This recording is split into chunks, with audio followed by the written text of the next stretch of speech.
Hello, everyone, and welcome to the channel. Today I have something truly historic to share with you. And trust me, every second of this video is worth your full attention.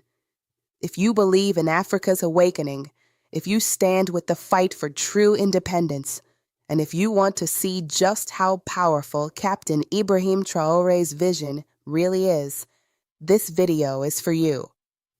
But before we begin, let me say this.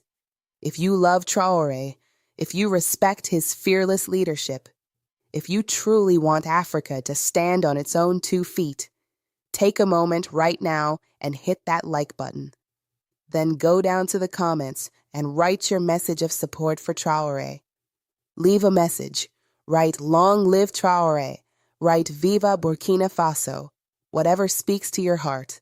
But make sure your voice is heard. Because the more likes and comments this video gets, the more YouTube pushes it out to new viewers.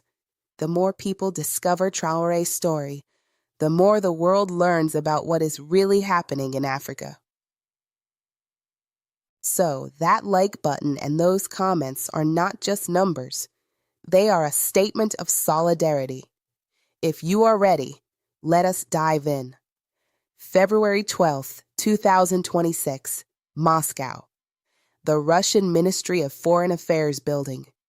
On that day, history was made. Burkina Faso's Foreign Minister Karamoko Jean-Marie Traoré and Russia's Foreign Minister Sergei Lavrov sat side by side in front of cameras and signed a landmark document titled The Agreement on the Foundations of Relations. Now, why is this such a big deal? Because this is not just another diplomatic formality. This document completely redefines the relationship between the two countries. It replaces all previous frameworks. It places the strategic partnership on a concrete, structured foundation. And most importantly, it turns the shared vision of 2 leaders, Ibrahim Traoré and Vladimir Putin, into a tangible reality on paper. Let us pause here and ask, where does the driving force behind this agreement come from? The answer is crystal clear. It comes from 2 names, President Ibrahim Traoré and President Vladimir Putin. Since their historic meeting in St. Petersburg, these 2 leaders have been directing their teams to systematically elevate bilateral relations to a new level. And the document signed in Moscow is the most visible, most concrete fruit of that process. Burkina Faso's foreign minister described this agreement as historic. Listen carefully to what he said. Every word was carefully chosen, every paragraph thoughtfully crafted. This consensus document, the product of extensive negotiations, opens the door for both countries to enter a new phase with concrete projects. Priority sectors have been clearly identified, a shared working approach has been established, and objectives have been defined. This is not just a statement of intent. This is a strategic vision document backed by an action plan. Lavrov, for his part, described the cooperation as solid, pragmatic, and exemplary. Pay attention to those words. Solid, pragmatic, and exemplary. This shows how seriously Russia takes its relationship with Burkina Faso. Lavrov also reaffirmed Moscow's support in the security domain, emphasizing that the fight against terrorism in the Sahel remains a priority for Russia. He confirmed that technical assistance to Burkina Faso's defense and security forces will continue. But the scope of this agreement goes far beyond security.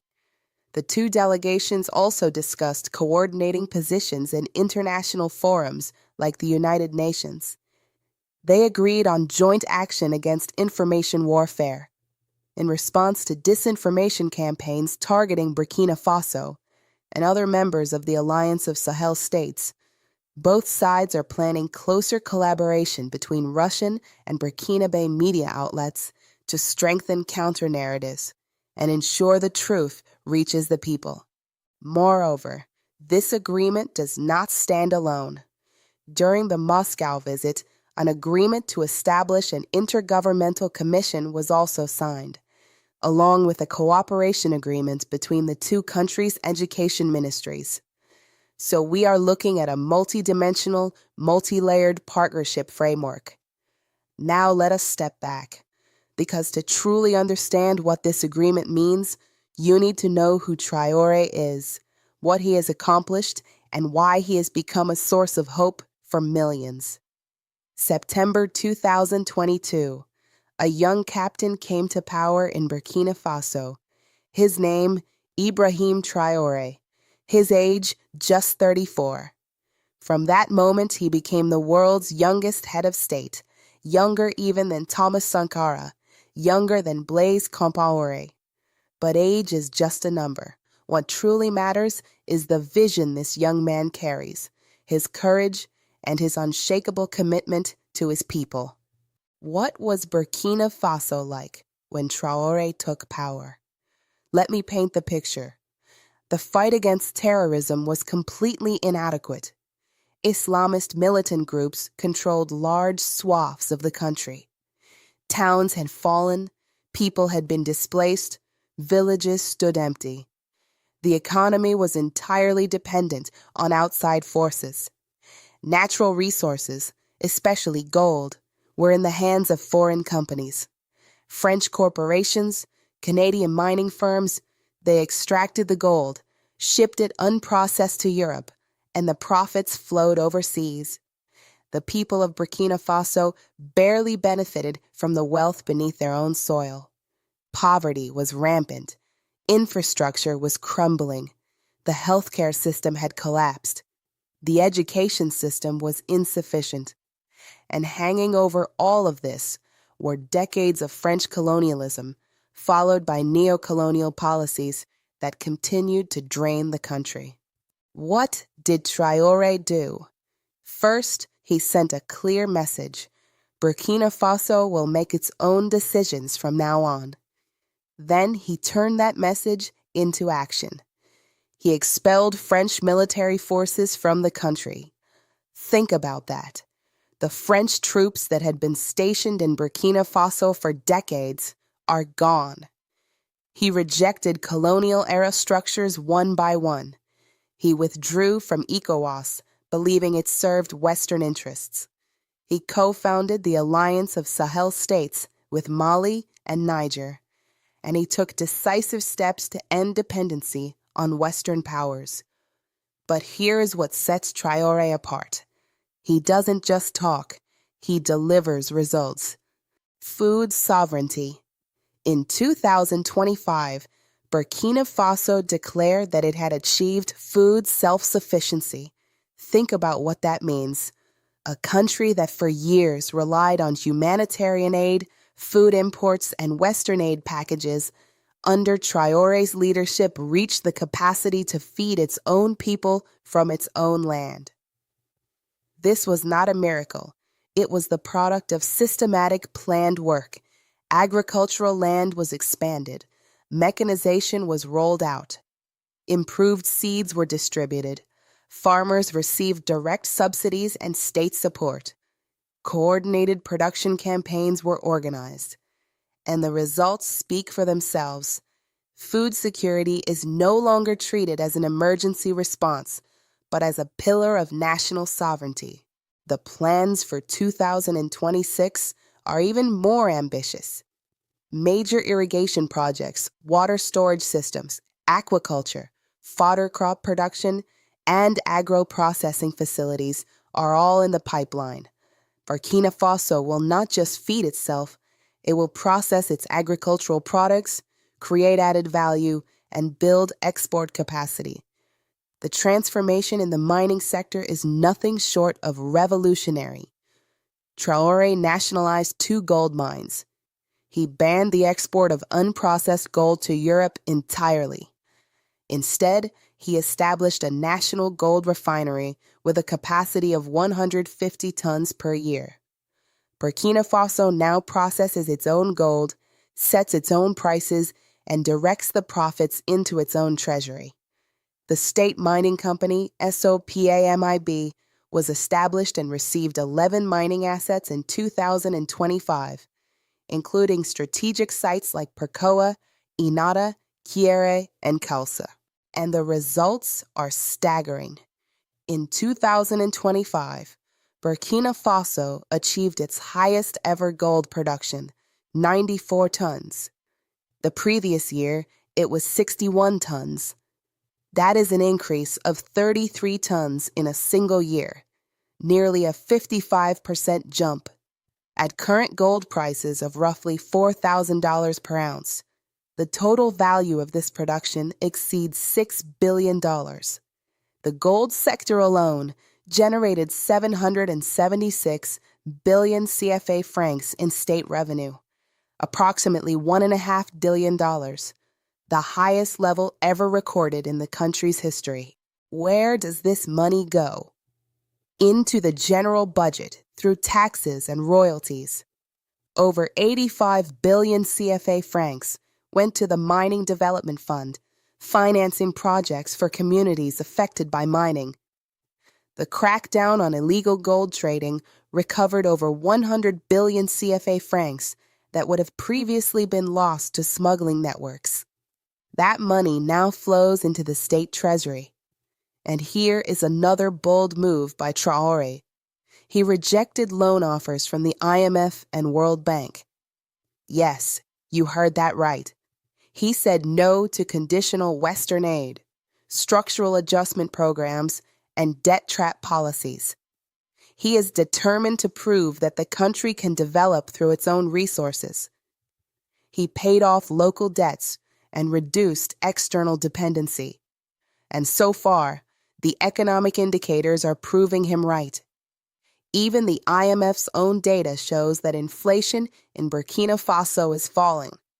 Extreme poverty is declining, and spending on healthcare, education, and social protection is rising. A new mining code was enacted in 2024, allowing the state to acquire significant equity stakes in mining operations.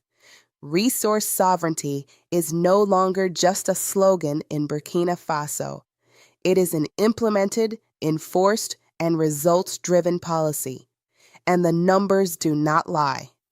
The Zambian Observer reported that at current international prices of around $2,000 per ounce, 94 tons of gold is worth over $6 billion. That is a massive potential boost for state revenue, public projects, and security spending. This is real wealth flowing back to the people who own the land. On the security front, Burkina Faso has been battling Islamist militants for years, particularly groups linked to Al-Qaeda and the Islamic State. When Traoré took power, large parts of the country were under militant control. In his first month, he launched the Volunteers for the Defense of the Homeland program, recruiting 50,000 civilians to support the military. In April 2023, he declared a general mobilization. Then came Operation Lal Maska, known as Ice Wall. Through this operation, the Burkinabe Armed Forces and VDP volunteers worked together to recapture dozens of towns. Critical areas in the Nakambe region around Kopienga Dam, Namungu and Gulmu, and Namsiguia near Jibo and Tulfe were brought back under state control. Thousands of displaced people returned home, resumed farming, and began benefiting from newly built infrastructure. Traoré pledged that military operations would continue all the way to the national borders. No surrender, no negotiation. The fight continues until the insurgency is defeated. Russia's role in these security gains is undeniable. That is one of the most vital dimensions of the Moscow Agreement. Lavrov stated that the interaction between Russian and Burkinabe military personnel serves as a model for many countries. Military training, logistical support, equipment transfers, and intelligence coordination are ongoing and will be further strengthened through this agreement. In August 2025, Russia hosted the defense ministers of all three AES countries in Moscow, signing a defense cooperation memorandum. Mali's Foreign Minister Abdoulaye Diop announced that the Sahel states aim to build a domestic defense industry with Russian support, localizing weapons production, reducing import dependency, creating jobs, and advancing structural transformation. Now let us look at the bigger picture. The Alliance of Sahel States, Burkina Faso, Mali, and Niger. This alliance is rewriting the future of the region. Plans for a joint airline, a shared passport system, and a regional investment bank are in motion.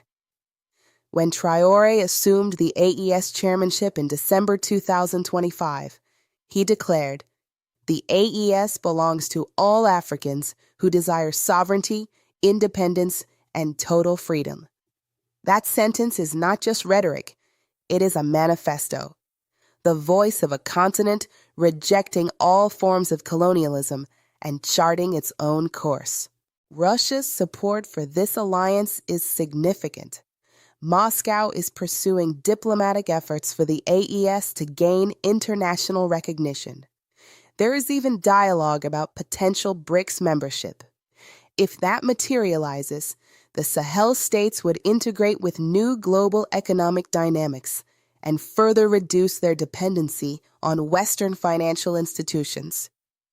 There is also a strong humanitarian and cultural dimension to this partnership that deserves attention. Russia doubled its scholarship quota for Burkinabe citizens. Around 3,500 Burkinabe students have studied or are currently studying in Russia, and the 2024 to 2025 academic year saw 27 additional fully funded scholarships. The Russia House in Ouagadougou offers Russian language classes and cultural events. A sister city agreement was signed between Ouagadougou and Novosibirsk, Russia's third largest city. A 3-month exhibition of Burkina Faso's traditional culture opened at the Novosibirsk Regional Museum, bringing Burkinabe art to a city of 1.5 million. Russia shipped 25,000 tons of wheat to Burkina Faso free of charge last year. Consider also the tangible infrastructure projects. Traoré inaugurated a modern tomato processing plant in Pugnongo, worth approximately $8.5 million, capable of processing 5 tons per hour. A new airport was built, the Ouagadougou-Donson Airport. A national support center for artisanal cotton processing was established. In the energy sector, tens of thousands of households were connected to electricity. Rural electrification accelerated, and transmission networks expanded. Why is Traoré so loved? Let me remind you. In January 2025, at President Mahama's inauguration in Accra, Ghana, 21 African heads of state were present. Only one received the loudest applause from the crowd. Ibrahim Traoré. Shifter magazine named him their Person of the Year for 2025. He is young, charismatic, courageous, principled, and visionary. Some in the West may see him as a threat. But across Africa, in the Caribbean, in Canada, in America, throughout the diaspora, millions see him as an inspiration. Because Traoré is not just talking about self-determination. He is living it. He has survived 5 coup attempts. Multiple assassination plots have been thwarted, the most recent announced in January 2026. But Traoré has not flinched, not retreated a single step. Every obstacle has made him stronger. Every threat has sharpened his resolve. In his New Year address, he did not celebrate. He gave a strategic briefing. He spoke to his nation like a commander from the battlefield. Be resilient, be determined, because we are writing our own history. The Relance Plan, the new national development framework spanning 2026 to 2030, is the concrete expression of this vision. A target of 5,000 kilometers of paved roads per year has been set. Compare that to the total of 3,600 kilometers built in the 60-plus years since independence. Vocational and technical education is expanding. Healthcare facilities are being strengthened. Urban transformation projects are underway. Research institutes project that Burkina Faso's economy could grow at an average rate of 8% from 2025 to 2043. If realized, per capita income would increase by $1,120. 2.5 million more people would be lifted out of poverty, and extreme poverty could fall below 2.5%. These are not fantasies, they are potential. And Traoré is working to turn that potential into reality. The Moscow Agreement is a critical piece of this framework. The groundwork has been laid for concrete projects in energy, mining, defense, education, health, and infrastructure. And sources indicate that additional legal instruments will follow in the near future. This is not the end. This is the beginning. Africa is a young continent. Its nations are still charting their paths, still healing from centuries of colonialism. But something is fundamentally changing. A new generation is asserting its right to self-determination. These are not old men clinging to power. This is a young captain, barely in his 30s when he took the reins, standing up to the world's most powerful nations and saying, "We will decide our own future." Look at the trajectory. In just 3 years, Burkina Faso went from a country where terrorist groups controlled vast territories, where gold profits flowed to European capitals, where food had to be imported, and where former colonial masters dictated policy, to a country that feeds itself, processes its own gold, builds its own roads, trains its own soldiers, and signs strategic partnerships on equal terms with major world powers. That is not just progress. That is a revolution. A quiet, determined, systematic revolution. And the Moscow Agreement is the latest chapter of this revolution. It tells the world that Burkina Faso chooses its own partners, defines its own priorities, and builds its future on its own terms. No conditions, no strings attached, no structural adjustment programs, just mutual respect, shared interests, and concrete cooperation. Traoré once said that having a strong army requires building important structures and training personnel. But I would add, building a strong nation requires the same: structures, institutions, educated people, and above all, vision. And the whole world can now see that Traoré has that vision. Thank you so much for watching this video. If you want Traoré's story to reach more people, please hit that like button. Go to the comments and write your support for Traoré. Write, "Long live Traoré." Write, "Viva Burkina Faso." Share your belief in Africa's future. Share this video so more people learn these truths and see these developments for themselves. Subscribe to the channel and turn on the notification bell, because we will be following this historic transformation in Africa together. So much more content is coming. Until the next video, take care of yourselves, and remember, Africa is rising.